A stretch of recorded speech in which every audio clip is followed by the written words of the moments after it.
ఆకాశవాణి ప్రాంతీయ వార్తలు చదువుతున్నది కె సుగుణ. ముఖ్యాంశాలు: అభివృద్ది ప్రాజెక్టులు, పథకాలను పూర్తి చేసేందుకు ప్రభుత్వ ప్రధాన కార్యదర్శులు ప్రత్యేక శ్రద్ద తీసుకోవాలని ప్రధానమంత్రి నరేంద్ర మోదీ సూచించారు. రాజ్యాంగాన్ని, రాజ్యాంగ స్ఫూర్తిని కాపాడుకోవడం అందరి బాధ్యతని ఆంధ్రప్రదేశ్ ముఖ్యమంత్రి నారా చంద్రబాబు నాయుడు అన్నారు.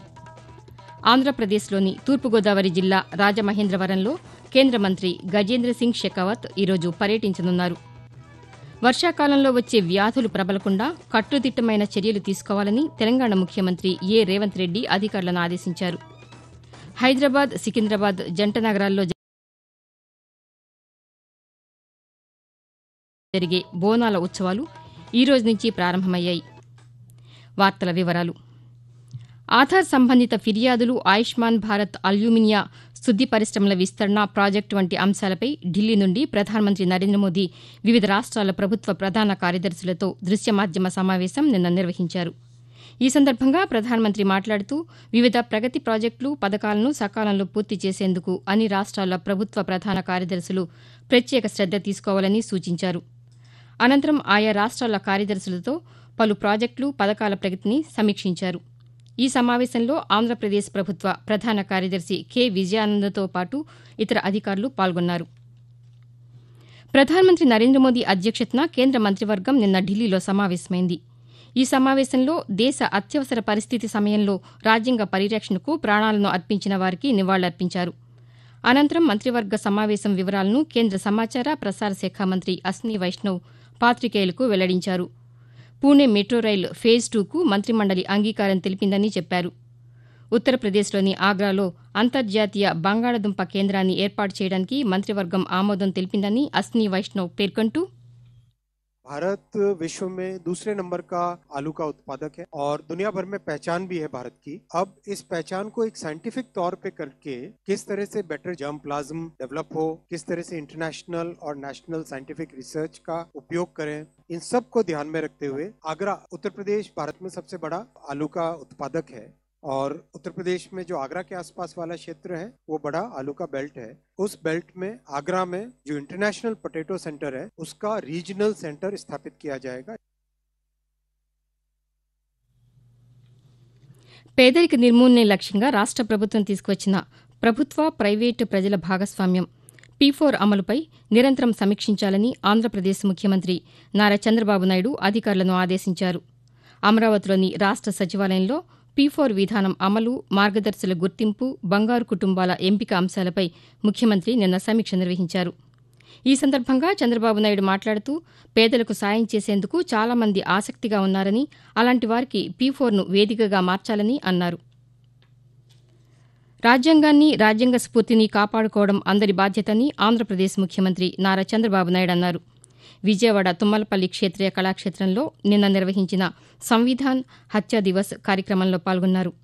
ఈ సందర్భంగా ముఖ్యమంత్రి మాట్లాడుతూ భారతదేశ చరిత్రలో అత్యవసర పరిస్థితి ఒక మాయని మచ్చని అన్నారు. 1975 జూన్ 25న ప్రజాస్వామ్యానికి చీకటి రోజని ముఖ్యమంత్రి పేర్కొంటూ, 1975 జూన్ 25 భారత ప్రజాస్వామ్యాన్ని పరిహాసం చేస్తూ ఎమర్జెన్సీ విధించిన రోజు. భారతదేశంలో అతి పెద్ద చీకటి రోజు.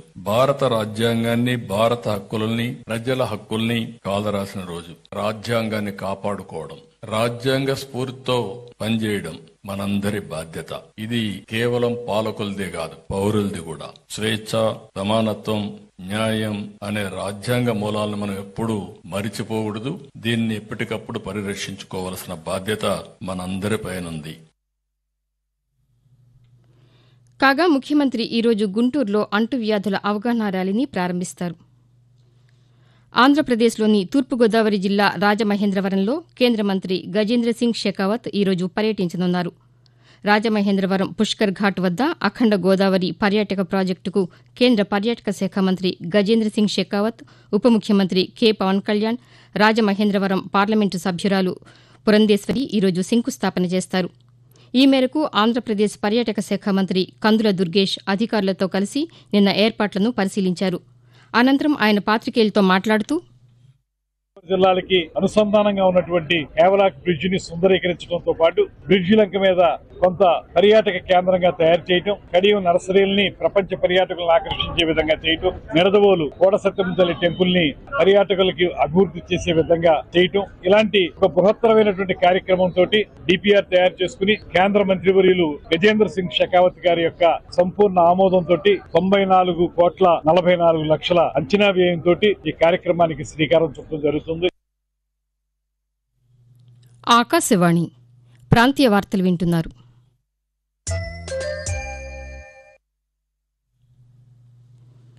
వర్షాకాలంలో వచ్చే వ్యాధులు ప్రబలకుండా కట్టుదిట్టమైన చర్యలు తీసుకోవాలని తెలంగాణ ముఖ్యమంత్రి రేవంత్ రెడ్డి అధికారులను ఆదేశించారు. హైదరాబాద్లోని రాష్ట సచివాలయంలో పురపాలక పట్టణాభివృద్ది శాఖ అధికారులతో ముఖ్యమంత్రి నిన్న సమీక్ష సమావేశం నిర్వహించారు. వర్షాకాలంలో వచ్చే సమస్యల నివారణకు ముందు జాగ్రత్త చర్యలు తీసుకుని రోడ్లపై నీరు నిలిచే ప్రాంతాలను సరిచేయాలని అధికారులకు ముఖ్యమంత్రి దిశానిర్దేశం చేశారు. ప్రకృతి విపత్తులను ఎదుర్కొనేందుకు సాంకేతిక పరిజ్ఞానం సాయంతో ప్రణాళికలు రూపొందించాలని జాతీయ విపత్తుల నిర్వహణ ప్రాధికార సంస్థ ఎన్డీఎంఏ ప్రతినిధులు నావల్ ప్రకాశ్, అభిషేక్ బిస్వాస్, అభినవ్ వాలియా పేర్కొన్నారు. విపత్తుల నిర్వహణ పరిస్థితుల అధ్యయనం చేస్తున్న కేంద్ర బృందం నిన్న విశాఖపట్నంలో అధికారులతో సమావేశమైంది. ఈ సందర్భంగా విపత్తుల నిర్వహణలో సాచేత్ యాప్, కృత్రిమ మేధ, డ్రోన్ వ్యవస్థలను వినియోగించుకోవాలని చెప్పారు. ప్రకృతి విపత్తులపై ప్రజల్లో విస్తృత అవగాహన కల్పించాలని, విరివిగా మాక్ డ్రిల్స్ నిర్వహించాలని సూచించారు. హైదరాబాద్, సికింద్రాబాద్ జంట నగరాల్లో జరిగే బోనాల ఉత్సవాలు ఈ రోజు నుంచి ప్రారంభమయ్యాయి.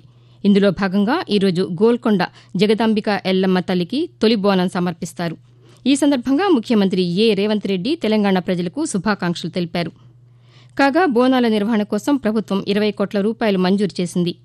ఆషాఢమాసంలో ముందుగా నగరంలోని గోల్కొండ బోనాలు జూన్ 29న, జూలై 1-2 తేదీల్లో బల్కంపేట ఎల్లమ్మ బోనాలు, జూలై 10న సికింద్రాబాద్ ఉజ్జయిని మహంకాళి అమ్మవారికి ముఖ్యమంత్రి పట్టు వస్త్రాలు సమర్పించనున్నారు.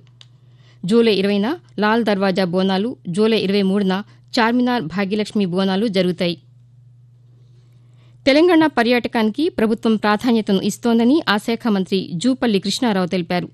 నాగర్ కర్నూలు జిల్లా కొల్లాపూర్ మండలం సోమశిల్ల, అమరగిరి, జట్టప్రోల్లో నిన్న పర్యటించిన ఆయన పుష్కర ఘాట్లు, కృష్ణానది, అమరగిరి ఐలాండ్లో నిర్మిస్తున్న 18 నూతన కాటేజీల స్థలాన్ని పరిశీలించారు.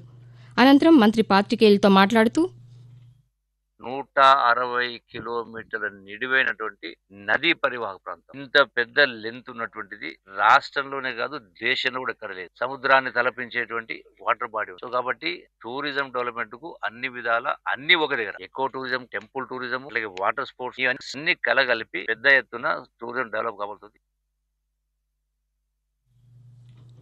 వాతావరణం. ఆంధ్రప్రదేశ్లోని ప్రస్తుత వాతావరణ పరిస్థితి గురించి అమరావతిలోని భారత వాతావరణ కేంద్రం అధికారి ఎం వెంకట్రావు ఆకాశవాణి ప్రాంతీయ వార్తా విభాగానికి వివరిస్తూ, ఈ రోజు ఉత్తర కోస్తా ఆంధ్రప్రదేశ్ యానాములు తేలిపాటి నుంచి మోస్తరు వర్షాలు, ఉరుములతో కూడిన జల్లులు అనేక చోట్ల కురిసే అవకాశం ఉంది. దక్షిణ కోస్తా ఆంధ్రప్రదేశ్లో ఈ రోజు తేలిపాటి నుంచి మోస్తరు వర్షాలు, ఉరుములతో కూడిన జల్లులు కొన్ని చోట్ల కురిసే అవకాశం ఉంది. ఇక రాయలసీమలో ఈ రోజు తేలిపాటి నుంచి మోస్తరు వర్షాలు 1 లేదా 2 చోట్ల కురిసే అవకాశం ఉంది. ఈ రోజు కోస్తా ఆంధ్రప్రదేశ్ యానాములో ఉరుములతో కూడిన మెరుపులు మరియు ఈదురుగాలు గంటకు 50 నుంచి 60 కిలోమీటర్ల వేగంతో వీచే అవకాశం ఉంది. ఇక రాయలసీమలో ఈ రోజు ఈదురుగాలు గంటకు 50 నుంచి 60 కిలోమీటర్ల వేగంతో వీచే అవకాశం ఉంది. మరోవైపు తెలంగాణలోని కొన్ని జిల్లాల్లో రానున్న 4 రోజుల పాటు ఉరుములు, మెరుపులతో కూడిన వర్షాలు కురిసే అవకాశం ఉందని హైదరాబాద్ వాతావరణ కేంద్రం వెల్లడించింది. ప్రాంతీయ వార్తలు ముగించే ముందు ముఖ్యాంశాలు మరొకసారి. అభివృద్ది ప్రాజెక్టులు, పథకాలను పూర్తి చేసేందుకు ప్రభుత్వ ప్రధాన కార్యదర్శులు ప్రత్యేక శ్రద్ధ తీసుకోవాలని ప్రధానమంత్రి నరేంద్ర మోదీ సూచించారు. రాజ్యాంగాన్ని, రాజ్యాంగ స్ఫూర్తిని కాపాడుకోవడం అందరి బాధ్యతని ఆంధ్రప్రదేశ్ ముఖ్యమంత్రి నారా చంద్రబాబు నాయుడు అన్నారు. ఆంధ్రప్రదేశ్లోని తూర్పుగోదావరి జిల్లా రాజమహేంద్రవరంలో కేంద్ర మంత్రి గజేంద్ర సింగ్ షెకావత్ ఈరోజు పర్యటించనున్నారు. వర్షాకాలంలో వచ్చే వ్యాధులు ప్రబలకుండా కట్టుదిట్టమైన చర్యలు తీసుకోవాలని తెలంగాణ ముఖ్యమంత్రి రేవంత్ రెడ్డి అధికారులను ఆదేశించారు. హైదరాబాద్, సికింద్రాబాద్ జంట నగరాల్లో జరిగే బోనాల ఉత్సవాలు ఈ రోజు నుంచి ప్రారంభమయ్యాయి. ఆకాశవాణి ప్రాంతీయ వార్తలు ఇంతటితో సమాప్తం. తిరిగి 7 గంటల 5 నిమిషాలకు జాతీయ వార్తలు వింటారు.